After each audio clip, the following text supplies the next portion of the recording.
Woohoo! It is the return of spring here in Denmark, the return of the light. What's it like where you are? Are you beginning to hear the birds chirping? Or are you thinking, oh no, I can write my name in the dust on the coffee table? Are you thinking, spring cleaning season is upon us? Well, today, don't worry, I've got 5 things for you that you can declutter as we move into spring or check through as we come into spring. Doesn't matter if you're in an apartment or a big old house, they're going to save you time, stress and money, said the canny Scot. So if you're ready for that, let's dive in. Diane in Denmark here, rah rah rah. I am your cheerleader here on YouTube. I'm a routines coach and I'm just here to help you get organised, you know, maybe declutter, get a bit more control of your life so you have a wee bit more fun every day. Anyway, let's get straight into it. I said to you 5 things for spring. First thing that I'm thinking of is seasonal decorations. Do you decorate for Easter?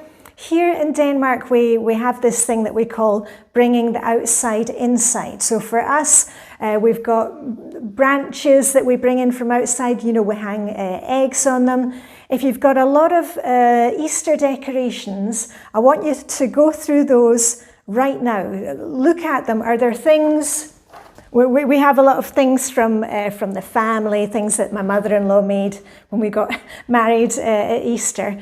But go through them now. Are you going to use them? Are they maybe broken or a wee bit faded? If you're not going to keep them, if you're decluttering them, let's get them moved to your donations box and let's get them handed on right now to the charity shop. The charity shop does not want your Easter decorations after Easter. They want them now. So think about that. Seasonal decorations. Right, and then the next thing I want to talk about is cleaning supplies, because I know at this time of year, you know, we're just coming out of winter and it's like, oh, I need to spring clean all the things. I don't want you going out to the supermarket and being tempted by all those cleaning products, or you'll see it on the TV, we're being bombarded with easy ways to clean our house.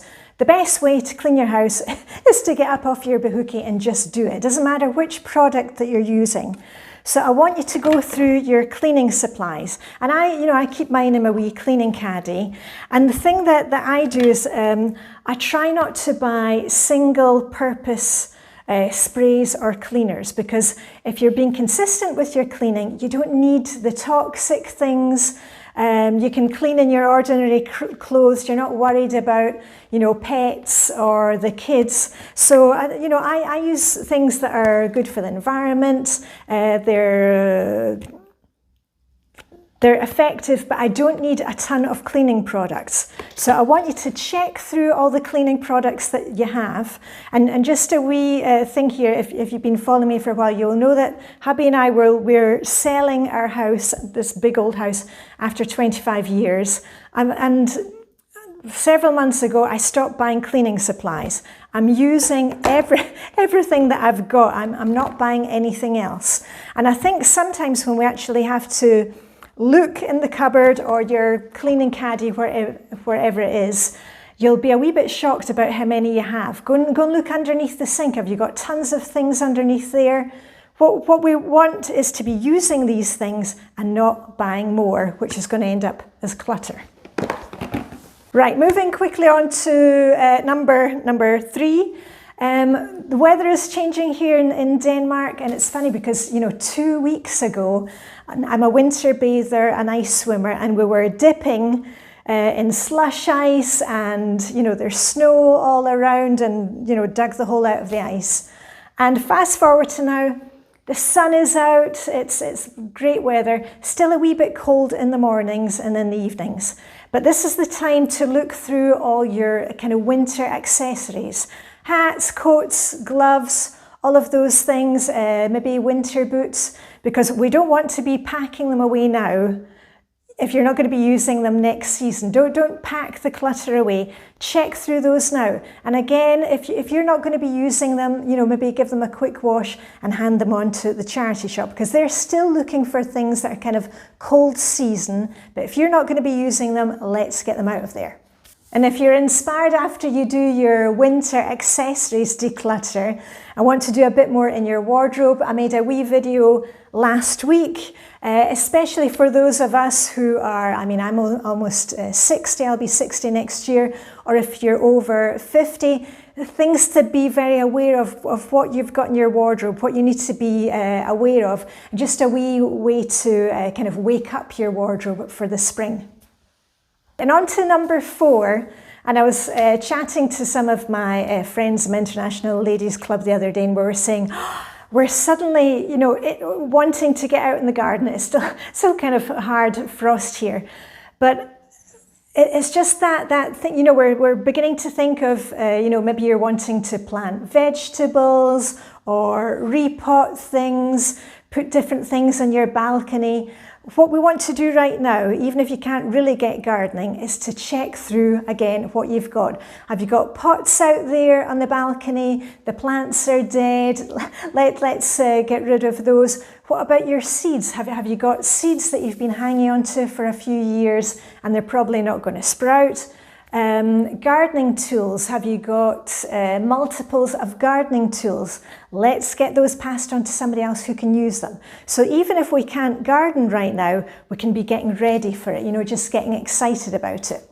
And one of the things that we see often, you know, after a hard winter is we've maybe got lanterns out there, they've blown over, the glass has cracked. Let's look at everything with a fresh eye. And when we're coming up for Mother's Day, Easter, one of the things that I always ask the kids to get me, because don't do that martyr thing of, oh, I don't need anything. You know, make sure you have a few items on your list. I always say to the kids they can buy me some new gardening gloves. I don't like to get really expensive ones. I just, you know, some cheap gardening gloves, and then I can use them and then toss them the next season.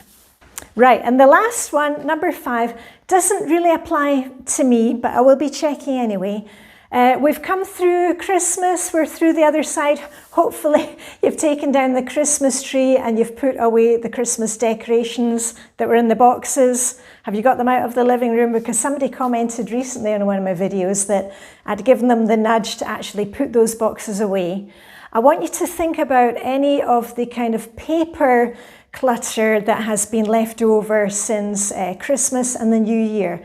And here I'm specifically thinking about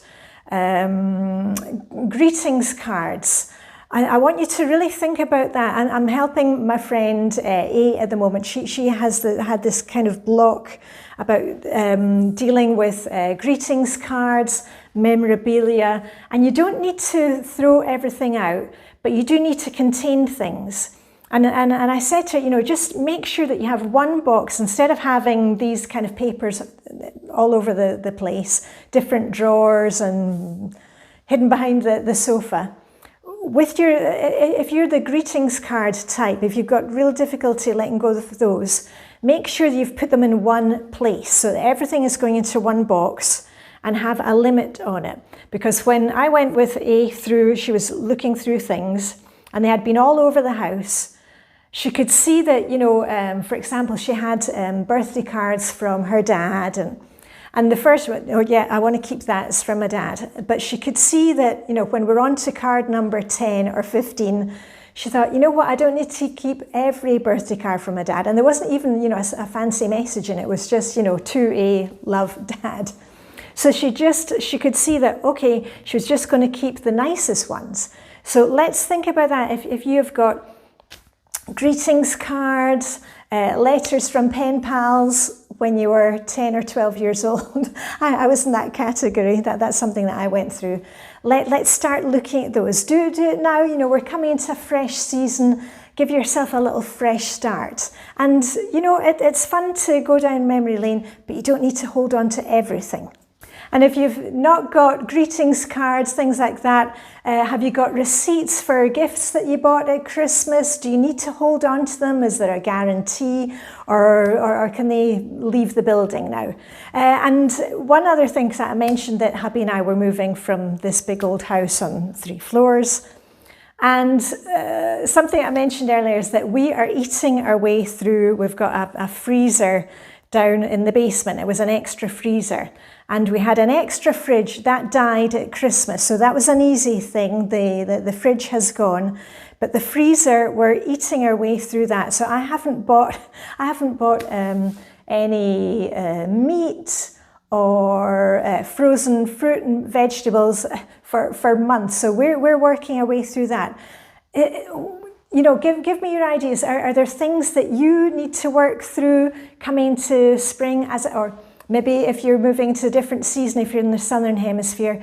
It's just a chance for us to have that fresh start. We're not going bananas doing spring cleaning, but you know, this week, set a timer. Where's my trusty timer? Got one in my cleaning caddy, another one I always use. Just, you know, you don't have to do all these things today. But, you know, just set your timer for today for 10 minutes. Go and have a look at your cleaning supplies or go through the greetings cards. And just, you know, just let's make things a wee bit better. That's all we're doing here, just making things a wee bit better. And as I say, let me know, is there something that you always do at this time of year, something that you like to freshen up? If you're interested in more videos from me, feel free to like and subscribe. Remember, I don't do any sponsored content, no ads in the middle of my videos. And if you want to also see life in Denmark, what I am up to with winter bathing or how life is in Copenhagen, you can sign up for my newsletter. I'll put a little thing here. You just need to take a photo of it with your phone. It'll take you to a link, and that way you can get all my stuff without going to social media, because I think that's something else that I need to declutter. So anyway, all I've got left to say, I'll let you get on your merry way. All I've got left to say is live long and prosper. May the spring Hygge be with you, and I shall see you very soon with the ra, ra, ra. Okay, bye for now.